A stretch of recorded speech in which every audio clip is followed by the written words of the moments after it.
దయచేసి పల్లెటూళ్ళలో వ్యవసాయ భూమి అమ్మకండి.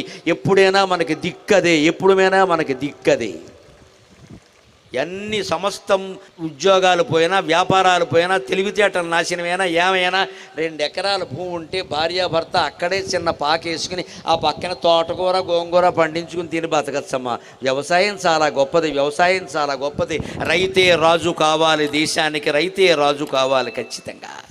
మీ పిల్లలకి జై జవాన్ జై కిసాన్ అనే నిదానాలు పరిచేయండి. వ్యవసాయం చేస్తానంటే చెయ్యనివ్వండి అమ్మా దయచేసి. ఇప్పుడు ఎలా తయారైన మట్టి పిసుకునేవాడికి నేను పిల్లనవను, పేక పిసికేవాడికి ఇస్తావా?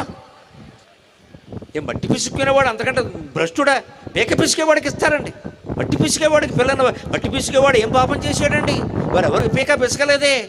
చచ్చి చెడు ఆరుగాలం కష్టపడ్డాడు అక్కడ. భూదేవో భూదేవో అనేది సమ్మక్కకి సారలమ్మకి దండం పెట్టుకున్నాడు భూమి కోసం. వాడు మనకు దుర్మార్గుడి కింద కనపడుతున్నాడు, బలహీనుడి కింద కనపడుతున్నాడు. మన బోడు